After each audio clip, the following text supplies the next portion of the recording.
everyone, it's Belinda. I'm back with just a short techniques video. I received a lot of comments and emails and messages about my two latest projects, the Eat, Pray, Love mini album and the Eat, Pray, Love box, and I promised that I would record a video just talking a little bit about some of the techniques I used on these two projects. First of all, someone asked about this flower and how I made this. I'll just show you real quickly. It's a lollipop flower. I followed the same video. I think it was probably Jade's video. If it wasn't, I apologize. I did watch Jade's video and learned how to do these flowers there.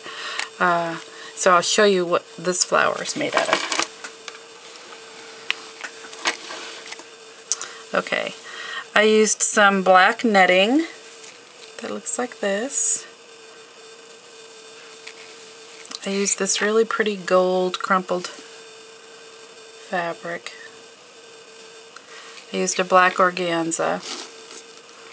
I used this rust colored organza with the sparkles on it. And I used a black crushed fabric. And then this burgundy. Let's see if I can open that. Has kind of a texture in it. So that's what I used for the flowers. You cut them in squares, you cut the corners off to round them slightly and then melt the edges. I also got many questions about how I bound this book, and I'll show you how that works. I punched this book, it's a paper bag album. To make this I punched it using my Bind It All, and then I used hair ties to bind it. So each side took 6 hair ties. So there's a pair of hair ties here, a pair here, and a pair here. And they go through the book. So this piece here is tied to here. So that's a pair. Same with this side. There's a pair here, and there's a pair here. So I'll show you briefly how I did that.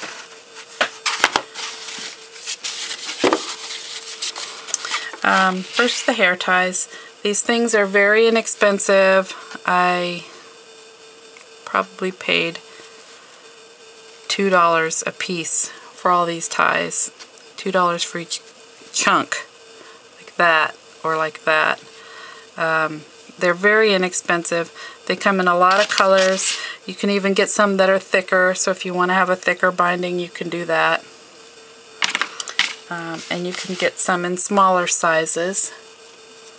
Here, let me show you a loose one. So there's a smaller one, and there's a larger one. Since my books are pretty chunky, I tend to use this size more often than that, but if I was doing a smaller book, this would work just fine. So I'll show you quickly how this works. You take your 2 hair ties, and you tie them together right through here, and you tie a knot. Now I used white on this just simply so you could see how I did it. So you basically tie a knot here, and then what you're left with is 2 hair ties joined together like this. Okay? And stack them. You just start feeding it through the holes. And they go through pretty easy.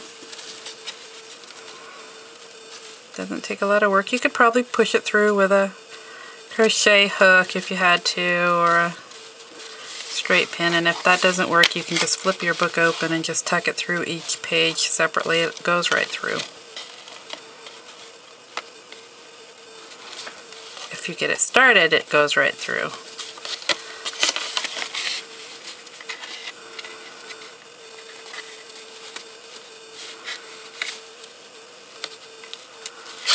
Okay. So once your ties are through the top, you just run a piece of ribbon through there. I used different ribbon on the front and on the back. I used a thin ribbon on the back because I wanted my album to sit flat, and then I used a big fat ribbon on the front. So I used a really thin black and then a chunkier black. Okay, so after you have your bindings tied, what you have is something that looks like this. And you can see your book will expand a lot.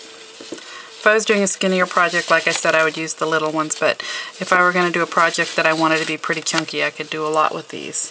And you have a lot of play in here. You've got, it holds, it's very secure, and it gives you room to expand your book. The pages turn really nicely. Okay, so that's how I did that. Another question I got was how I did these little tags. These were in the mini album. It's a little purse tag with a tassel. It's got an eyelet here, a little piece of Velcro, and then this one has some chain attached with a couple of brads. So I'll show you how I did those.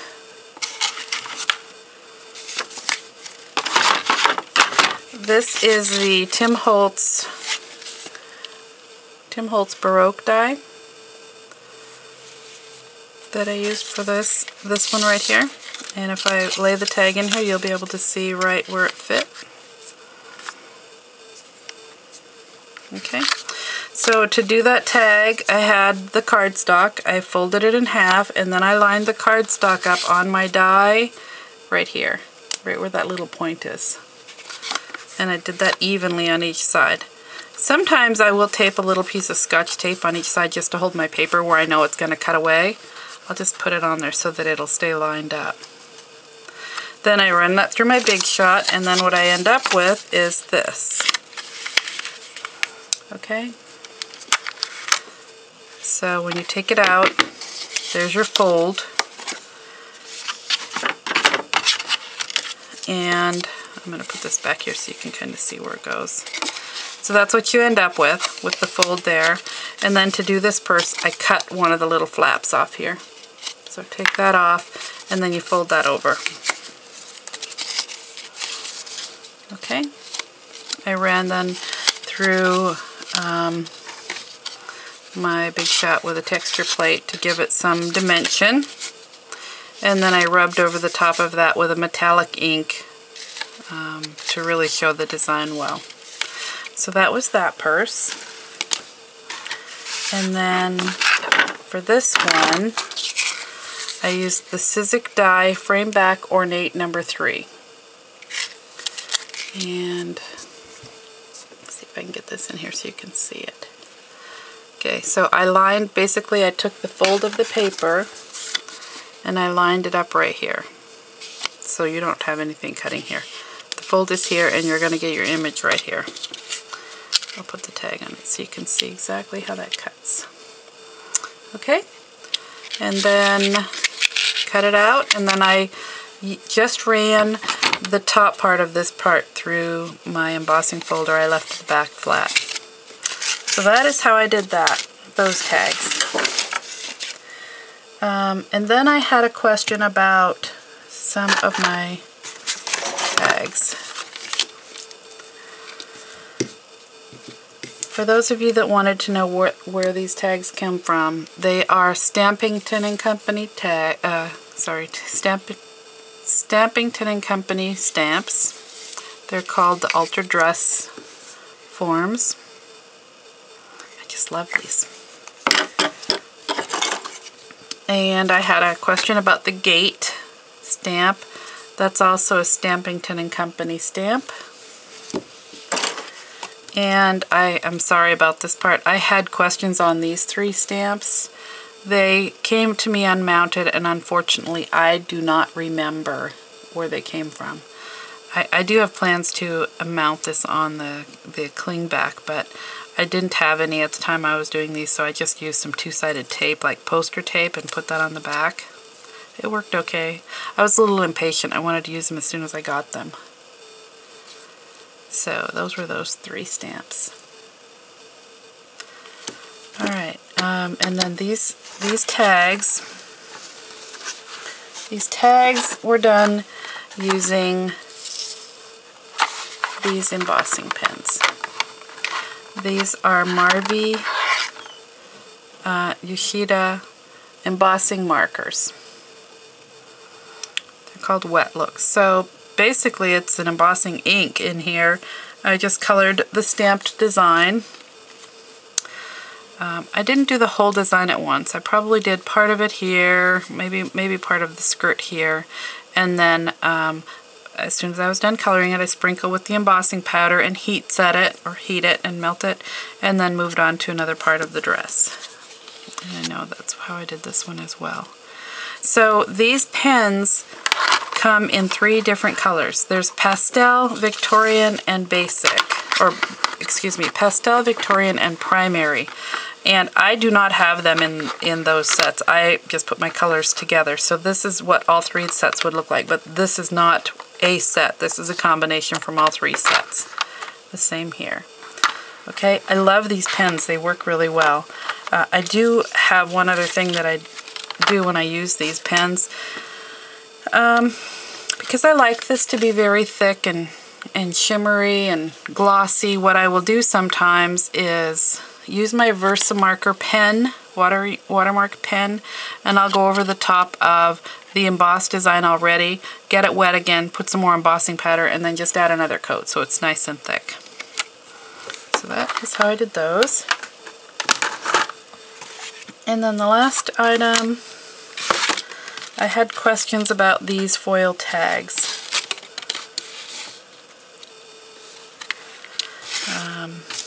First of all, they came like this.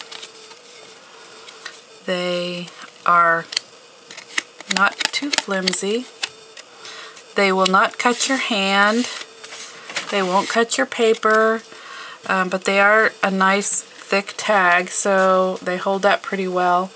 And what I did when I worked with these is I just put it through my embossing folder and I emboss it. Then you get this effect. And I used, excuse me, hang on. And then you get this effect. So that's pretty all by itself. But what I did next was I used alcohol inks to ink this all up. And I think there's probably 3 or 4 different colors on there. And then I decorated it. You can tuck a picture behind here or put some journaling on there.